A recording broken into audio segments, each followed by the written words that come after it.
Michoacán es mejor.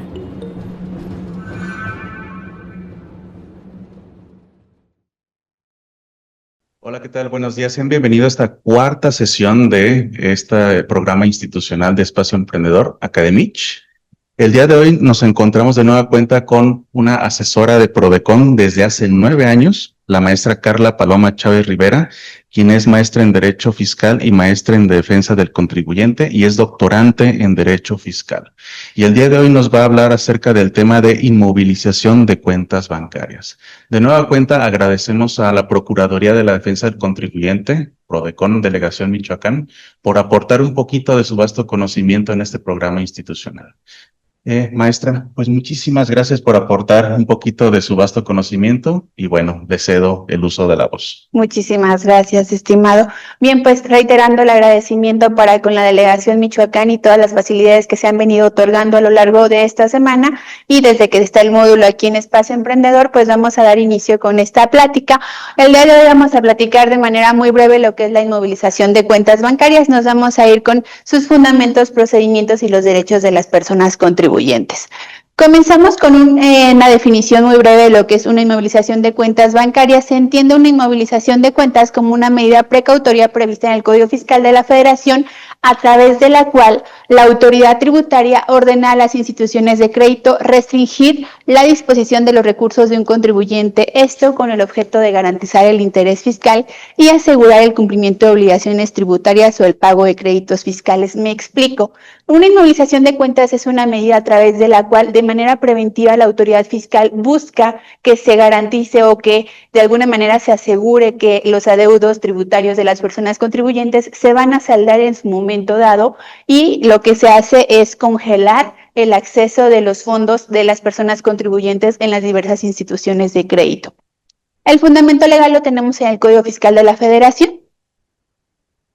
¿Cuándo procede una inmovilización de cuentas bancarias? Bien, ahí van a existir diversos momentos según el procedimiento en el que nos encontremos, pero de manera general los principales momentos van a ser cuando la persona contribuyente no atiende requerimientos o citatorios de la autoridad, cuando existen créditos fiscales firmes pendientes de pago o cuando se requiere asegurar el pago de un adeudo determinado en un procedimiento de ejecución. Estos son los principales momentos en donde va a poder proceder una inmovilización de cuentas bancarias.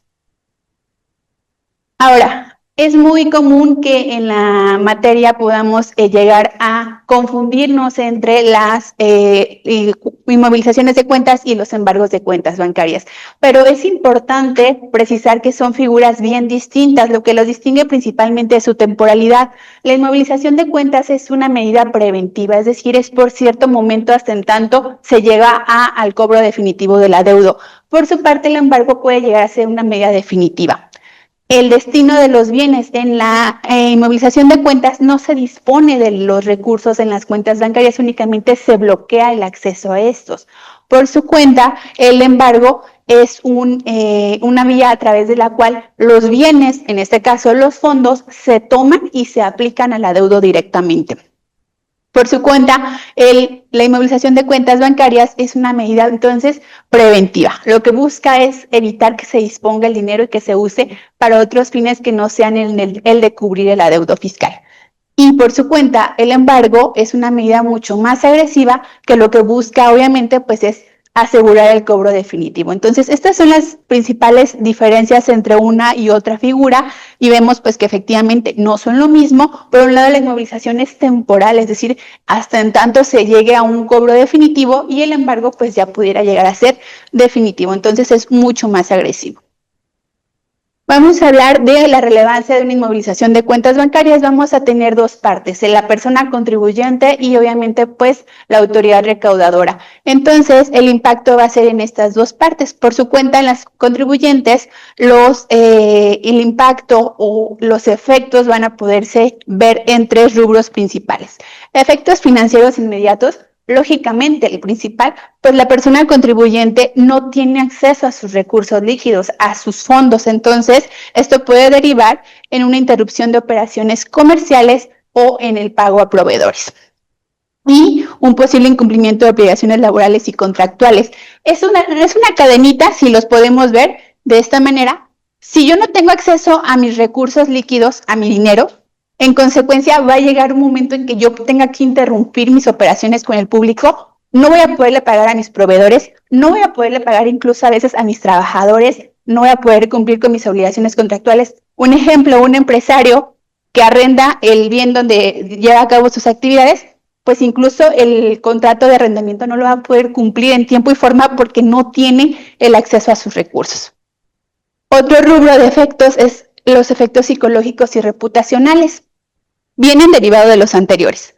Si yo no cumplo en tiempo y forma con mis proveedores, si yo no cumplo en tiempo con mis clientes, pues obviamente va a afectar mi confianza en estos dos, porque si a lo mejor yo tengo una hora para pagar, para entregar en el mes de agosto, pues llega agosto y como no tengo trabajadores porque ya no les puedo pagar, no tengo material porque pues evidentemente no puedo pagarle a mis proveedores, pues entonces ya no voy a tener confianza en mis clientes porque yo no les voy a poder entregar en agosto. Les voy a tener que pedir una prórroga para entregarles a lo mejor la actividad o el servicio que habían contratado. Entonces, obviamente se va a afectar la confianza del cliente en mí como prestador de servicios y pues también a los socios comerciales, ¿no? Esto deriva en un estrés financiero y presión para negociar con la autoridad. Como no tengo acceso a mis recursos, pues obviamente estoy limitado. Entonces tengo pues un estrés financiero porque tengo todo lo pendiente por pagar. Tengo a mis trabajadores, tengo a mis proveedores, pero encima tengo el adeudo que lo tengo que saldar con la autoridad. Muchas veces llegan personas con nosotros a la delegación y nos dicen, ok, debo, estoy consciente de que debo y quiero regularizar, pero ¿cómo lo hago si no tengo acceso a mis recursos? La autoridad me dice que le pague, no hay de otra. Bueno, pues entonces aquí ya está un obstáculo para poder llegar a una negociación con la autoridad, porque no tiene acceso a sus recursos. Es una consecuencia de una inmovilización de cuentas bancarias bastante delicada y muy común, desafortunadamente. Existen consecuencias legales. La principal consecuencia es que ante una inmovilización de cuentas con todo el estrés que deriva, bueno, pues yo lo que busco es pagar el adeudo de manera inmediata o buscar acuerdos de pago, ¿no? También en algunas ocasiones se motiva a interponer medios de defensa para liberar las cuentas. Aquí es bien importante actuar con responsabilidad como personas contribuyentes, porque muchas veces vamos con algún especialista en la materia o quienes se dicen ser y nos dicen, bueno, está bien, tienes la inmovilización, pues nos vamos a ir a impugnar, ¿no? Les ofrecen el medio de defensa, llámese juicio de nulidad, recurso o hasta el amparo, ¿no?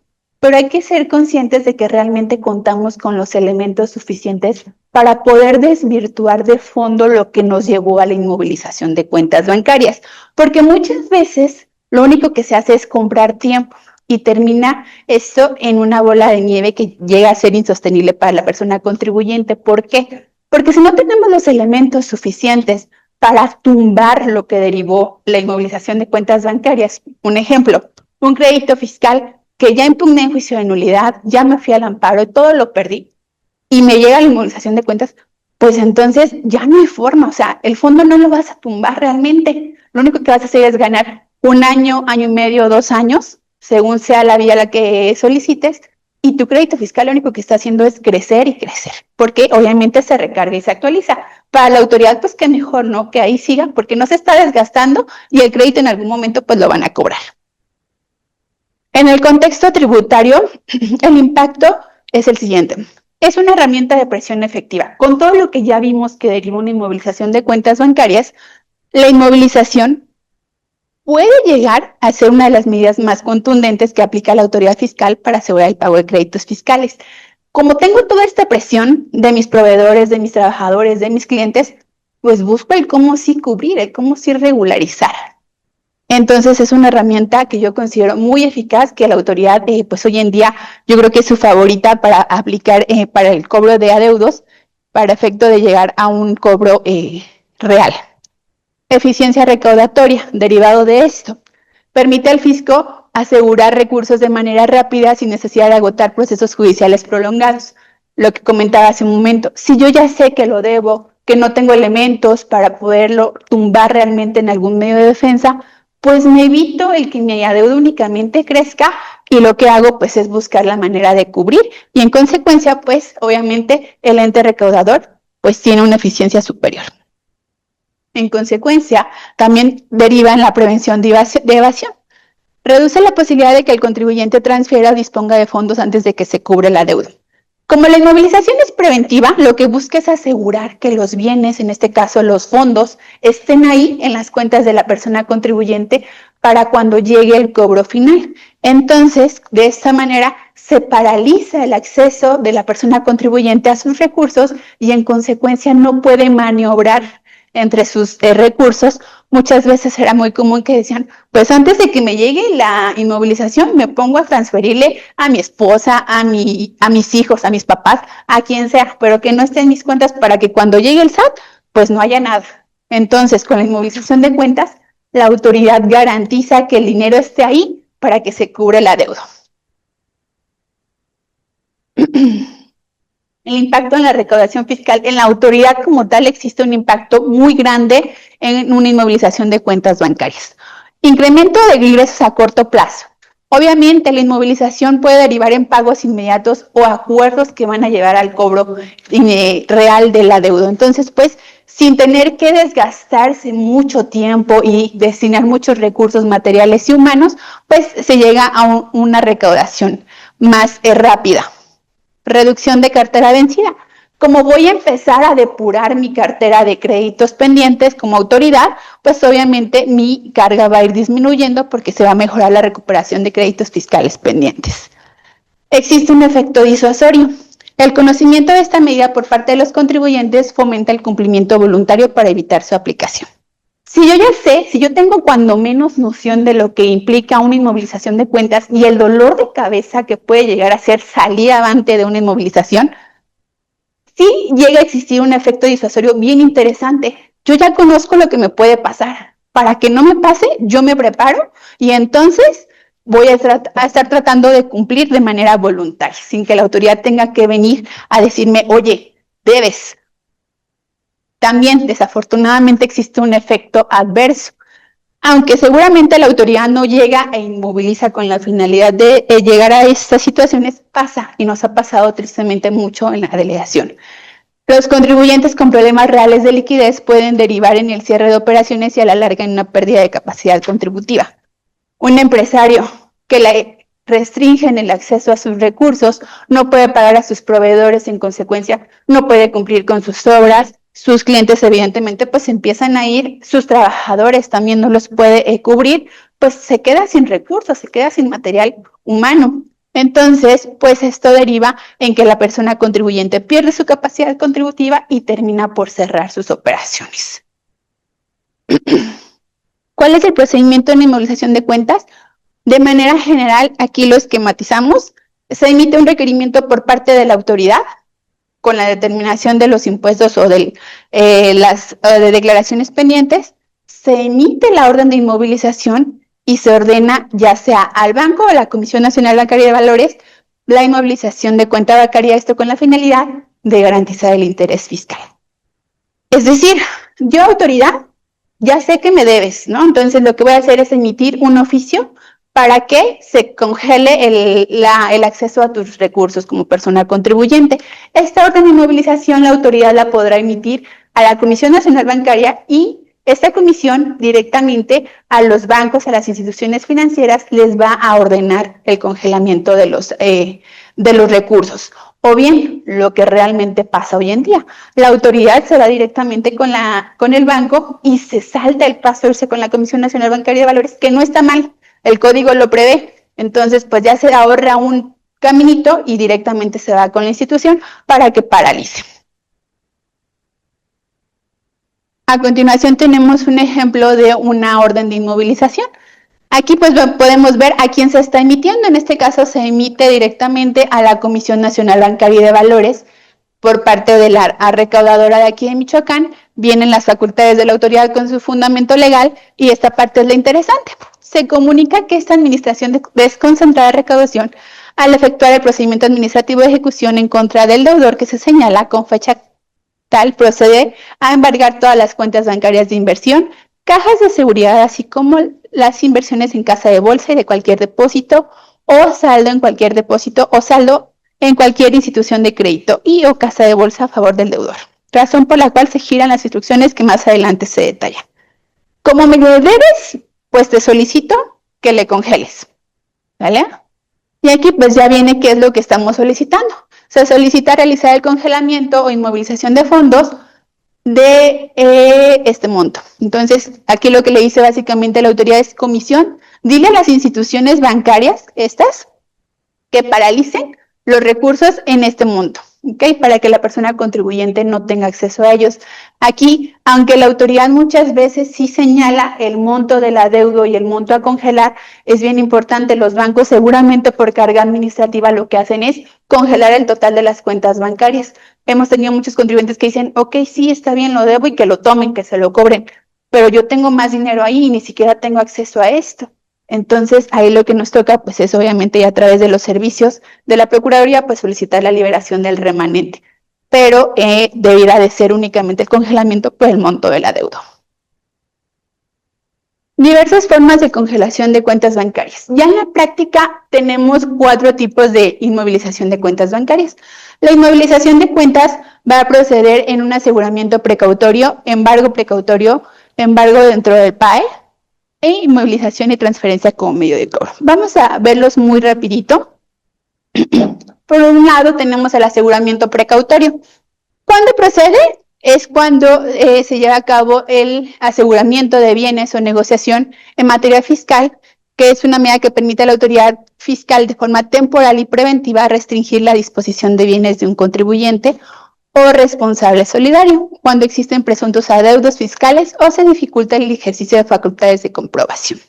Esta medida no elimina la propiedad del contribuyente sobre los bienes, pero sí limita su uso o disposición. Aquí, cuando ya existen adeudos fiscales presuntos, es decir, que no se han determinado, o cuando están en facultades de comprobación y la persona contribuyente a lo mejor se niega a que se lleve a cabo la visita domiciliaria, pues aquí la autoridad lo que hace es asegurar de manera preventiva los bienes de la persona contribuyente, con la finalidad, obviamente, de garantizar el interés fiscal. El fundamento legal, pues aquí lo tenemos de manera informativa únicamente. Consideraciones importantes. El aseguramiento precautorio es una medida cautelar, no es una sanción definitiva, tiene este carácter de temporal.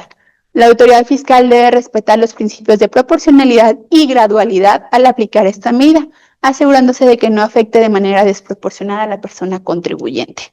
La persona contribuyente tiene derecho a defenderse, a impugnar la medida si considera que es ilegal o injusta. El aseguramiento precautorio puede afectar el desarrollo normal de las actividades del contribuyente, por lo que es importante que la autoridad actúe con cautela y respeto a sus derechos. En resumen, el aseguramiento precautorio es una herramienta que permite a la autoridad proteger los intereses del fisco y garantizar el cumplimiento de las obligaciones tributarias, pero debe ser aplicada con responsabilidad y respeto a los derechos de los contribuyentes. Por su lado, el embargo precautorio es una medida preventiva que la autoridad fiscal puede aplicar para asegurar el pago de créditos fiscales. A diferencia de la anterior figura, aquí ya el crédito está determinado efectivamente. Cuando existen indicios de que el contribuyente podría disponer de sus bienes de manera de que se dificulte o imposibilite la cobranza, atendiendo al comportamiento financiero o incluso fiscal de la persona contribuyente, la autoridad ya tiene determinadas pues sí, focos rojos que dicen: este contribuyente va a hacer algo raro, entonces de una vez, ahorita congélale o bloqueale el acceso a sus bienes para que en su momento dado que ya llegue la etapa final, pues yo pueda de alguna manera cobrar. Es una atribución que se ejerce por parte de la autoridad en caso de oposición o impedimento a facultades de comprobación. Como lo comentaba, me llega una notificación de una visita domiciliaria, una orden, pero yo le imposibilito al personal actuante ingresar a mi domicilio. Yo estoy obstaculizando las facultades de la autoridad. Entonces ahí, ¿por qué? ¿Por qué estás tú de alguna manera teniendo este comportamiento? ¿Es algo raro para la autoridad? Entonces lo que muchas veces haces, pues para que tú no muevas lo que pudiera existir dentro del domicilio, te lo aseguro de una vez, para que en su momento pues yo pueda cubrir. Posible insolvencia de la persona contribuyente, irregularidades en la documentación aduanera, incumplimiento de obligaciones fiscales. Fundamento legal, de manera informativa, aquí se los dejo. ¿Qué bienes pueden ser embargados? Básicamente están aquí tres rubros: cuentas bancarias. El SAT puede embargar cuentas bancarias para obtener el pago de los adeudos fiscales, incluso si se trata de grandes contribuyentes. Bienes muebles e inmuebles. Se trata de pues, todo tipo de bienes como automóviles, propiedades, maquinaria, entre otros. Mercancías en el ámbito aduanero. Se pueden embargar mercancías cuando se detectan irregularidades en su documentación o legal estancia en el país. Consideraciones importantes. Es importante recordar que el embargo precautorio sigue siendo una medida cautelar que busca garantizar el pago de adeudos fiscales, pero existen mecanismos para impugnarlo o negociar su levantamiento. Si tenemos esta figura, tenemos que verificar por un lado la legalidad, es decir, que el procedimiento se haya llevado de manera correcta. Para su efecto, si no es así, pues proceder con algún medio de defensa, si fuera el caso. Aclarar la situación: pudiera ser que la autoridad esté levantando el embargo por algún crédito que ya cubrí, por alguna declaración que ya pagué. Bueno, pues entonces voy y te aclaro, autoridad, te acredito que ya cumplí, que ya me regularicé para que levantes el embargo. Negociar un acuerdo. Puedes llegar a convenir pago parcializado o pagos flexibles directamente con la autoridad si es que no tienes la solvencia para cubrir en el momento mismo. Presentar medios de defensa, como ya lo había comentado, esto es bien importante llevarlo a cabo, pues sí, con responsabilidad, no tomarlo a la ligera. O en su efecto, pues pagar el adeudo, ¿no? Embargo dentro del procedimiento administrativo de ejecución. Aquí ya estamos dentro de la etapa de cobro. Aquí el Servicio de Administración Tributaria, la autoridad fiscal de que se trate, va a levantar un embargo como una medida legal que se aplica para garantizar el pago de adeudos fiscales. Se lleva a cabo cuando un contribuyente no cumple con sus obligaciones tributarias después de haber agotado los plazos y las oportunidades para realizar el pago, o bien para garantizarlo. El embargo implica la incautación de bienes del contribuyente para luego rematarlos o adjudicarlos y así cubrir el adeudo fiscal. Este proceso implica la identificación y registro de bienes propiedad del contribuyente para garantizar el pago del adeudo fiscal y sus accesorios.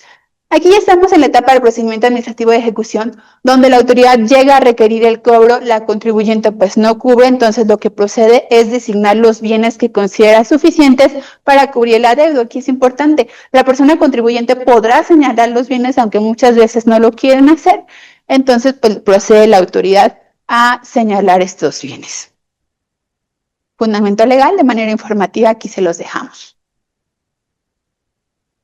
Consideraciones importantes. El procedimiento administrativo de ejecución es un procedimiento administrativo no judicial.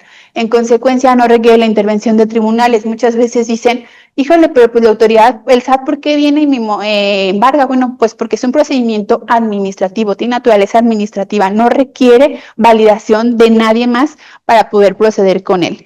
Las autoridades fiscales como el SAT, IMSS e Infonavit pueden utilizar el procedimiento administrativo de ejecución para cobrar créditos fiscales.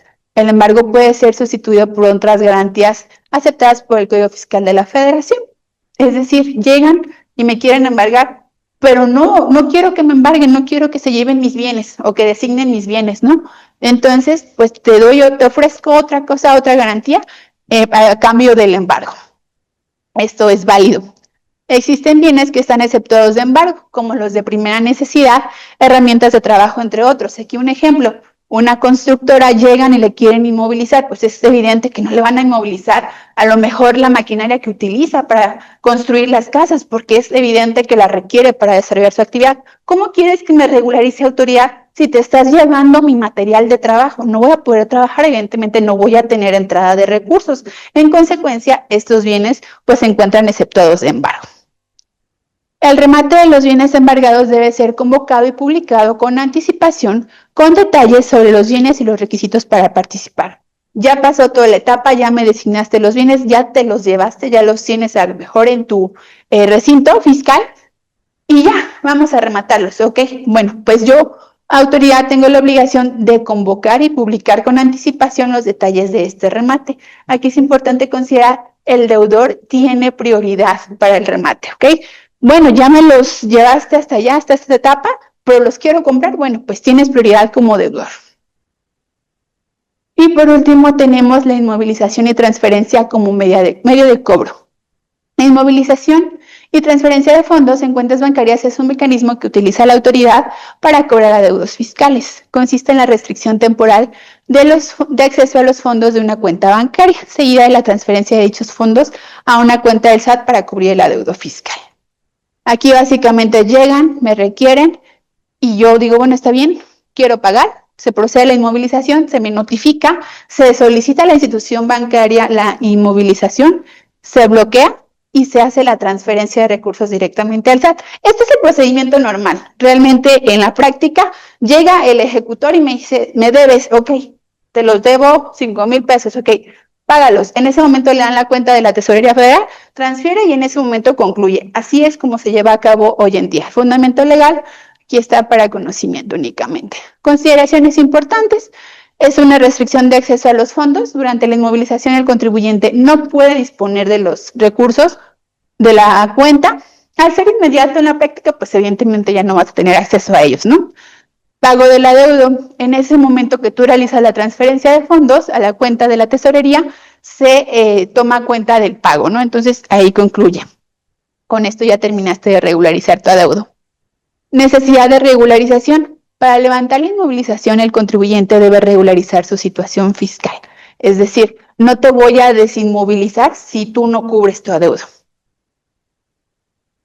Las causas más comunes para estar ante una inmovilización de cuentas bancarias, en primer lugar tenemos omisión de declaraciones. Incumplo con determinado número de declaraciones, entonces la autoridad pues procede. Con la inmovilización, falta de pago de créditos fiscales. Ya existe un crédito fiscal determinado a mi cargo, no lo he pagado, pues la inmovilización de cuentas puede sobrevenir. Riesgo de insolvencia o presunción de actividades, de operaciones inexistentes. Los mecanismos de defensa en contra de una inmovilización de cuentas, ya los venimos comentando, el recurso de revocación ante la autoridad, juicio contencioso administrativo y juicio de amparo. Cuentas bancarias inembargables. Como lo comentaba, existen bienes que están exceptuados de embargo, es decir, que la autoridad no los puede tocar por nada y están contenidos en el artículo 157 del Código Fiscal de la Federación. Ahí viene todo un listado de los bienes que no pueden ser embargados por parte de la autoridad. Hablando de cuentas bancarias, que es nuestro tema, existen cuentas que conforme a este artículo que venimos comentando se encuentran exceptuadas de embargo. Los sueldos y salarios o pensiones de cualquier tipo, es decir, todas las cuentas que reciban los depósitos de esta naturaleza se encuentran exceptuados de embargo. La autoridad no los puede tocar porque se supone que es mi mínimo vital para sobrevivir como ser humano. Aquí es importante un comentario. Esa protección de inembargabilidad se extiende a los recursos que deriven de programas sociales, tales como las becas de CONACYT, los programas sociales como las becas de 60 y más, para madres solteras. Todos estos apoyos, al ser apoyos y con la finalidad de que se pueda destinar este recurso para los fines que le fueron otorgados al beneficiario, son intocables por parte de la autoridad recaudadora. Entonces también son inembargables. Tuvimos el caso en la delegación de una persona contribuyente que llegó desde el principio y decía, la realidad es que debo, tengo una inmovilización, pero no puedo pagar, es demasiado. Fui omisa, está bien, y termina cerrando operaciones porque pues tuvo que liquidar a sus trabajadores, vender toda su maquinaria, entonces cierra operaciones, se quedó sin medio de trabajo, sin medio de subsistencia y termina por ingresar a un posgrado. Ok, y es beneficiaria de un apoyo, de una beca de CONACYT.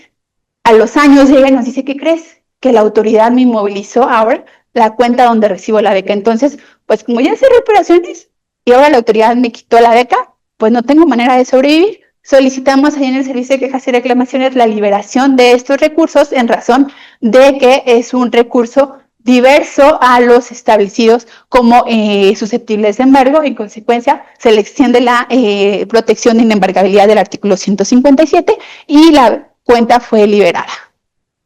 Recomendaciones preventivas. Una inmovilización de cuentas bancarias siempre se va a poder prevenir. ¿De qué manera?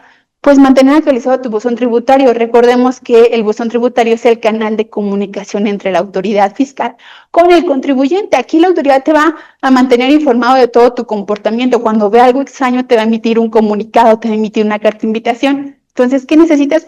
Pues nada más echarte un clavado a tu buzón tributario, ver qué pudiera estar pasando y regularizarte lo antes posible, ¿no? Atender requerimientos a tiempo. Muchas veces Nos llegan requerimientos y literal los aventamos y no les hacemos ningún caso. Esto es bien delicado. Si nos llega un requerimiento, aun cuando sea una obligación ya presentada, pues buscar la manera de aclarar a la autoridad a efecto de que no tengamos que llegar a una situación como una inmovilización de cuentas bancarias. Control de obligaciones fiscales. En la práctica es muy común que nos desentendemos de todo y decimos, pues yo tengo a mi contador y mi contador me lleva todo. Muchas veces llegan las personas con nosotros que de verdad no saben ni qué es lo que tienen encima, la magnitud del problema que puedan tener, porque dicen, pues es que el contador hace todo. Y se quieren o se pretenden lavar las manos cuando la responsabilidad es de la persona contribuyente. Entonces ahí es bien importante que tengamos el control de nuestras obligaciones fiscales. Si yo sé que tengo que presentar declaraciones mensuales cada día 17 de mes, pues cada quincena le estoy preguntando al contador, oye, ¿cómo va la declaración? Si tengo que emitir una factura, tengo que estar pendiente de que efectivamente se emita la factura a mi cliente, ¿no? Y diversas obligaciones, ¿no? Entonces tener el control, no por el hecho de que tengamos algún prestador de servicios contables, pues nos desentendamos. Revisar notificaciones y créditos fiscales, lo que ya venía comentando. Existen diversos derechos de las personas contribuyentes. Al ser un procedimiento administrativo, los derechos que van a sobrevenir son los siguientes: legalidad y certeza jurídica, trato digno y respetuoso, derecho a la presunción de buena fe, derecho a ser informado, derecho al debido proceso y a la defensa en consecuencia, derecho a la privacidad y protección de datos personales, proporcionalidad y equidad y acceso a los servicios de apoyo. Todos estos derechos se tienen que garantizar en los procedimientos administrativos diversos que ejecuta la autoridad fiscal, entre ellos las inmovilizaciones de cuentas bancarias. En caso de que alguno de estos derechos sea violentado, sea transgredido por parte de la autoridad fiscal, Prodecon les puede ofrecer los diversos servicios que venimos comentando en esta semana, como lo es orientación y asesoría. Una persona contribuyente llega con nosotros y dice, me dijeron en el banco que ya no tengo acceso a mis cuentas, no pude retirar dinero. Bueno, pues entonces ya yo tengo el primer canal, que es orientación y asesoría. Entonces yo ya sé que tu asunto a lo mejor me va para el siguiente servicio, que es quejas y reclamaciones, en donde yo te voy a ofrecer este servicio para efecto de investigar, indagar con las diversas autoridades fiscales cuál es el motivo que derivó en tu inmovilización de cuentas bancarias. Resulta que ya tenemos que es un pleito que la persona contribuyente a lo mejor hasta ya ganó en un juicio previo. Bueno, te ofrezco el servicio siguiente, que es representación legal y defensa, donde Prodecon es tu abogado. Y como tal, te vamos a representar con la interposición del medio de defensa que en su caso se determine. El acuerdo conclusivo, bueno, pues aquí no nos aplicaría, pero lo estamos señalando de manera general a ser parte de los servicios integrantes de los que presta la Procuraduría de la Defensa del Contribuyente. De manera general, pues esto sería todo. Si existe alguna pregunta en el chat, pues quedamos a la orden. Aquí quedan nuestros datos de contacto de la delegación. Estamos en Avenida Francisco y Madero Poniente, número 630, Colonia Centro, aquí en Morelia, Michoacán, en un horario de 9 a 6 de la tarde. Y también aquí están nuestras redes sociales para que nos puedan seguir y pues puedan estar ahí informados de todas las novedades que la Procuraduría está llevando a cabo. Muchísimas gracias.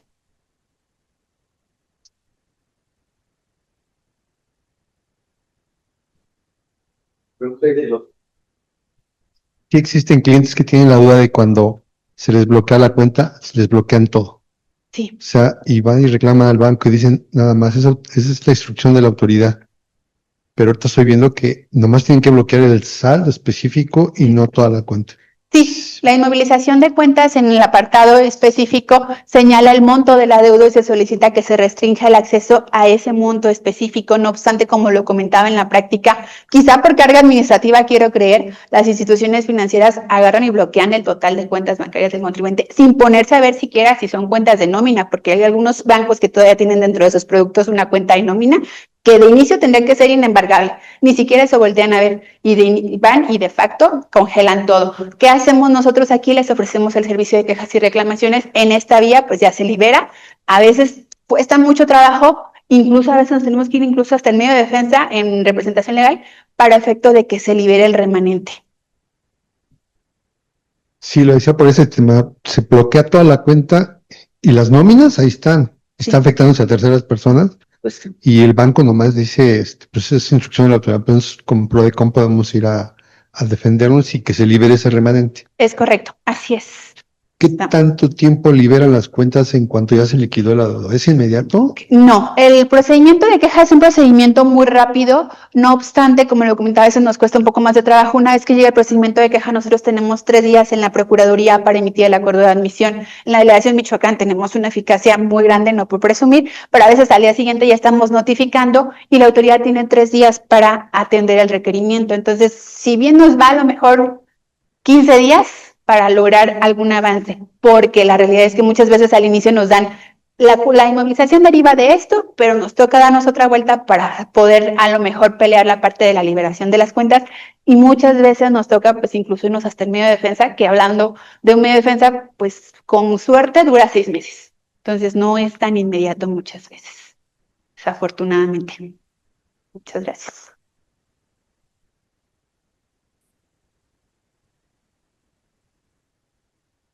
Maestra, le agradecemos muchísimo su participación en este programa institucional de Espacio Emprendedor. Y bueno, también agradecemos la participación de la gente presencial y la asistencia de la gente que está de manera sincrónica a través de los medios de transmisión. Y bueno, cerramos la transmisión no sin antes entregar el reconocimiento que tiene el gobierno del estado de Michoacán a través de la Secretaría de Desarrollo Económico a la maestra Carla Paloma Chávez Rivera por su valiosa intervención como ponente en la Academia de Michoacán, Academich, en la capacitación titulada Inmovilización de Cuentas Bancarias, realizada el día 14 de agosto de 2025 en Morelia, Michoacán. Y este reconocimiento contiene la firma de nuestra directora de Desarrollo Empresarial y Economía Social, la licenciada Blanca Eugenia Rodríguez Morelos, y con todo gusto le da la entrega de este reconocimiento muy merecido. Muchas gracias por el espacio y quedamos a la orden. Cualquier cosa, ya saben, estamos en Avenida Francisco Madero Poniente, número 630, y aquí los días miércoles y jueves en Espacio Emprendedor de 9 a 2 de la tarde. Ya lo saben, para las personas que tengan problemas o algunas dudas en materia fiscal, no duden en coordinarse con Prodecon para que ustedes puedan atender esas dudas aquí en Espacio Emprendedor o en el edificio de Prodecon. Muchísimas gracias y nos vemos el día de mañana a la misma hora en el mismo canal.